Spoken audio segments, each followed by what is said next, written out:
everybody, Ryan McCaffrey with IGN. I'm joined by original Halo 2 lead multiplayer designer Max Hoberman. And why is that, hey, Ryan. Max? That is because you are personally overseeing at your company, Certain Affinity, the anniversary multiplayer, the 6 maps that you guys are redoing here as part of Halo the Master Chief Collection. And this one is obviously Zanzibar, but it, per tradition, you have to rename it to something else. We do, yes. That's mandatory, actually. This map is now called Stonetown. Why is that? A little different. I mean, I gave all the original maps their names and picked Zanzibar, which was funny because everyone was like, Zanzibar? That makes no sense. We call maps like Blood Gulch and Sand Trap and things like that. Yeah, Hang 'em High was a good name. But so it was really contentious, but it became very iconic. I think people really took to the name. So this one was tough to name, but we ended up going back to a reference to Zanzibar. I think, if I recall, Stonetown's part of the old city in Zanzibar. Oh, interesting. So still very appropriate. So this is our first look at the Warthog in this Xbox One engine. You know, this remake engine. Should look like a Warthog. Look at that. It should. It's a nice suspension there. Yeah, it should be pretty authentic. Looking sharp. We had to do a lot of work to try to get some of this stuff back in its old form, actually. So of course the original full suite of Halo 2 multiplayer is there. These 6 maps are in addition to that. I don't think this was on, because I don't think we shipped with this. This is because Halo 3 had a little bit of a difference. Though this was planned for Halo 2, the Mongoose, so it's nice to get it back in there at least. Yeah, so I mean, obviously those are some of the first. You know, you've got the. You know, this is a new sandbox made to approximate Halo 2, and you've made some changes. One, I'm noticing that on the radar, vehicles show up as with their little vehicle icons. Yeah. Some of that stuff is stuff we really actually liked a lot from Halo 4 and wanted to carry over. You know, we tweaked the way that some of that stuff worked, but you know, there's some good features there that we wanted to borrow and kind of tweak a little bit to make it work. We were talking about the weapon indicators when we were looking at, I guess, Ascension earlier, Zenith, stuck between the old and new names. But you see the vehicle indicators on there. So tell me about, obviously, you know, you're going to do 6 remake maps. Zanzibar, this is like probably one of, that's on the must-do list, right? You can't not do this. It would have been hard not to do Zanzibar. You know, it was such an iconic map. It's the map that we showed off at E3. It was our first, we had it playable over there. And it was the really first time I ever played Halo 2 was at E3, and you know, it was were you in my room when I was doing the demos? Oh yeah. Oh, I was very fortunate. That was a lot of fun. But you know, it's got these kind of iconic elements. It was far and away the most dynamic of all the maps. We really made this map as a kind of a late addition, as a E3 showpiece actually. Right. And we made this thing in record time too, and it changed very little. So yeah, tell me about when rewind to the start of just this project. Obviously, artistically, it's somewhat different. There's graffiti everywhere. It seems. I don't know if you see graffiti on Halo multiplayer maps. It's a little might be sunnier, a first, maybe, than I remember. I mean, art direction, artistically, what's the goal of when you sit down to remake? You know, this map in particular was so iconic that there's a lot we really wanted to preserve, and I think you get that feel best out here. Yeah. You know, with the seawall and and the ocean, the vista, and the city in the distance, all that stuff. There were some changes that we made even at this level. So if we go up the stairs here, you can see we even have like the broken part of the stairs. Gotta have it. But then this is new, all this scaffolding. But you know, this is so iconic visually. We really want to preserve this. But let's see, head back here towards the base. This looks so good. That's awesome. We made a few changes, and we really wanted to kind of convert this to be this human base.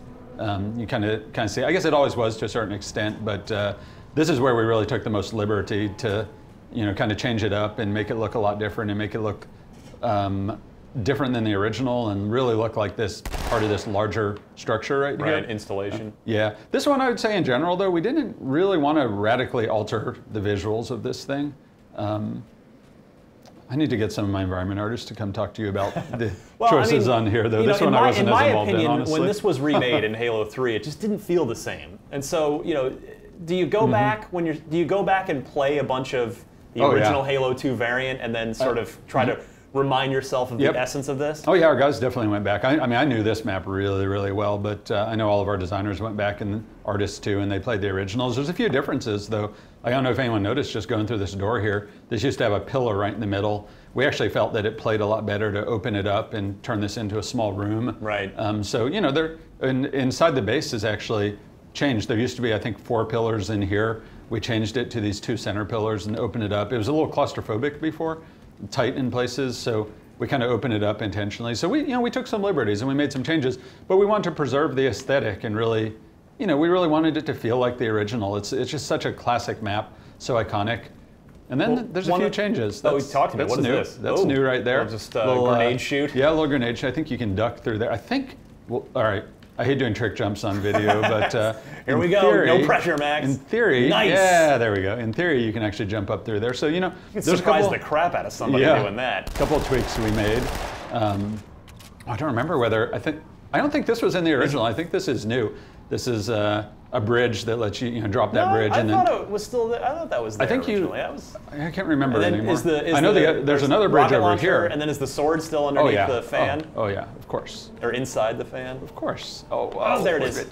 No, terrible. The other thing I got to know, one of the best Easter eggs. You used to be able to knock that sucker out of there. I hope you still can. One of the most fun Easter eggs in Halo 2 was the gate control. You'd hit it and it would trigger a blue screen of death, and all the Microsoft Windows joke. I'm sure Microsoft people loved us for that.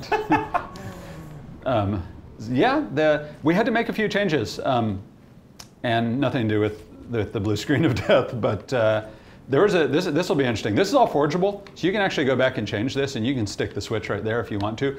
But we actually wanted to change it. Yeah, so. I don't know if I can do it with this weapon, but yeah, the switch is actually over here, and you can hit it at range. Interesting. So it's kind of we want to make it a little more accessible, a little easier to hit that switch, not so easy to lock it down. So if I should have picked up a weapon along the way here. If you're over here, you can actually get an angle on that thing, and you can trip the gate.